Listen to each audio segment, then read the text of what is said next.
Safety first. Look. It's good that the cord is hanging like that. That means if you put tension on the sockets, that allows more power to go through the socket. You see that? Learned that in film school. Go to VFS. Here we are. In case you didn't recognize this white wall behind me, this is the white wall of Cali Balloon Studios. It's actually kind of an off gray now. See this mark I put there? It's an artist mark. So welcome back to Cali Balloon Studios, or Cali B Studios, California Balloon Film Studios. Oh, actually that's not bad. California Balloon Film Studios. I like that. That kind of works. We're still coming up with a name. We'll get a good name at some point, and we'll just put it down in writing, and that'll be good. We'll settle it. But in more exciting news than me talking, I have a surprise guest here today. If you want to guess, you won't guess.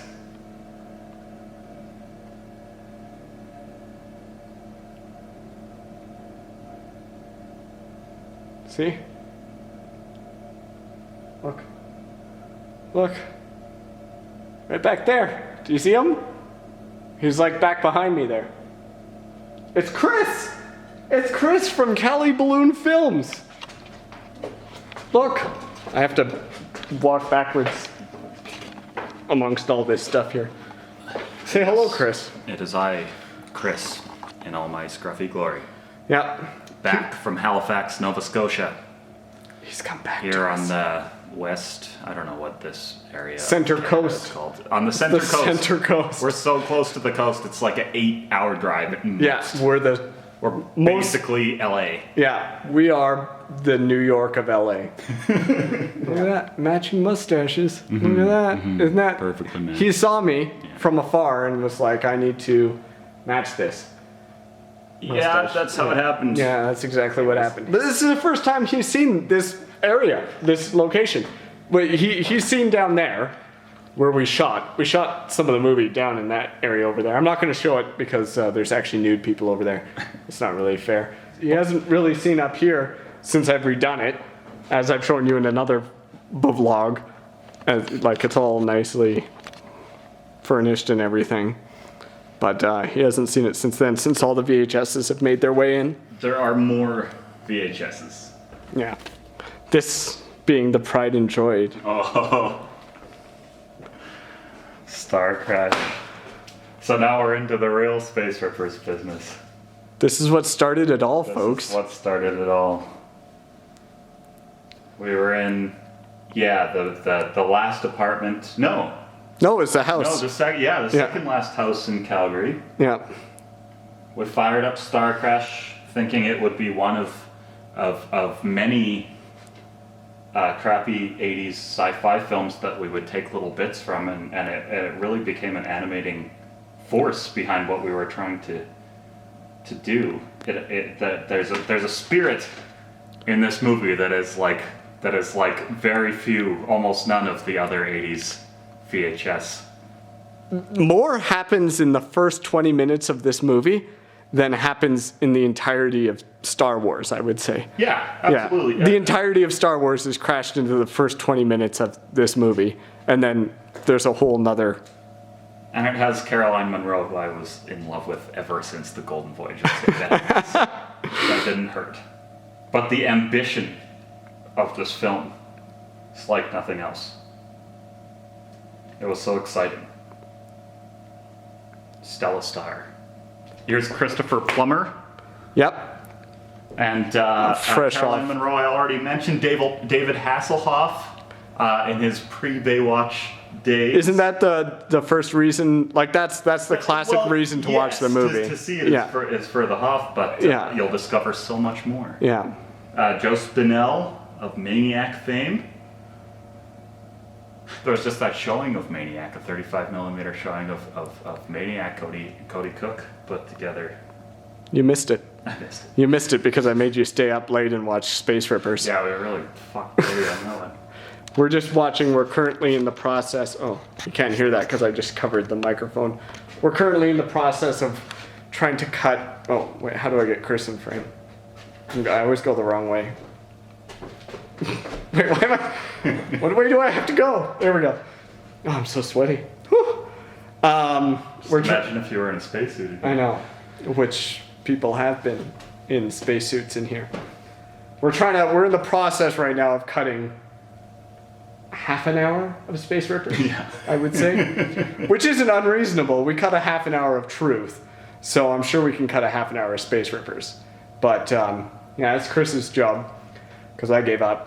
I figured unreasonable. I can't do that. A skill we apparently don't have after several feature films is writing the correct length of script.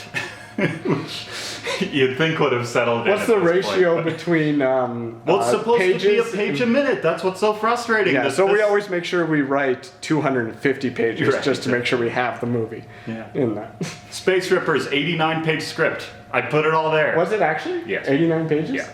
So what did we do wrong? All the extra awesome stuff that we will now cut.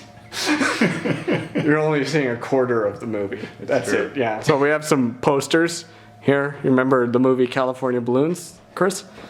I remember the movie California Balloons. I have memories of us sitting in a computer lab in Vancouver Film School and talking about cutting the story down to just its tightest elements and really locking the plot in there so that we would have that slick, polished feel to the story. And I also remember seeing the final film and wondering where that went. Turns out 2008, Chris and JS did not know what we were plotting was. California? I see you've got spare batteries. Yeah, that's where I keep my batteries. My 2 spare batteries. Now we have the relics of Space Rippers here. Yeah, this is where we shoved everything when we this didn't. This is the most interesting part to see, because when I was last year, it was just everything from over there except the VHSs.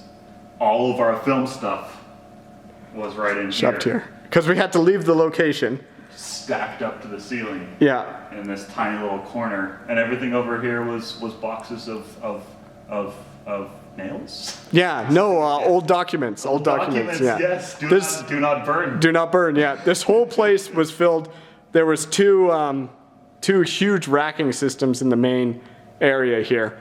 And it was filled with nuts and bolts and nails, and we had to shoot in between all of that.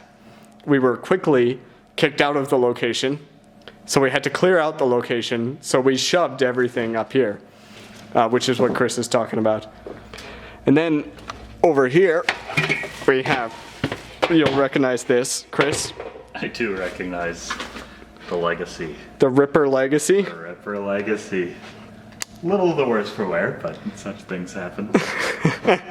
This was a very important prop for the movie. We also have, what else do we got here? We got some burlap, classic burlap scene from Space Rippers. You remember that? Yeah, with the burlap dancers. And a wound, a neck wound. Neck wound, definitely neck Just wound. a neck wound. Yeah. One of our many prosthetics for the film. They look a little bit more exciting when the makeup has been applied. Then That was one of the better too, I would say. Yeah, that looked really good on camera. Yeah, it does. And this was one of the things that we actually planned out well in advance, which was nice. So it's nicely stored there beside the water bottle. And then we have the sink here, which turned out to be quite a catastrophe, actually. We had so many plans for this.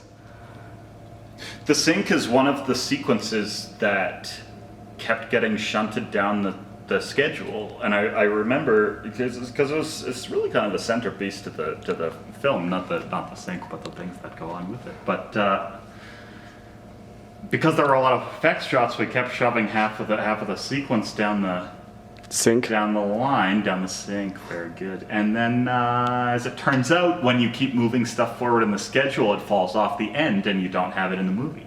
Yep. Oh, Yeah. oh, an entire face, and as well.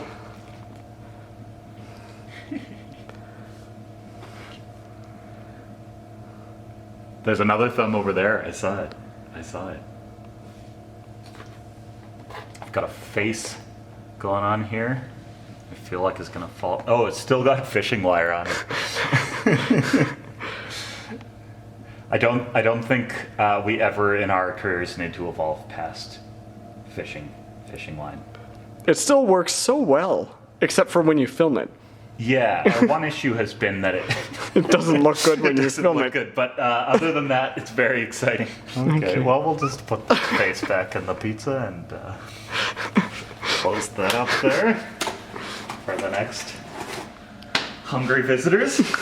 So I'm hoping we'll come back here and do like other things too.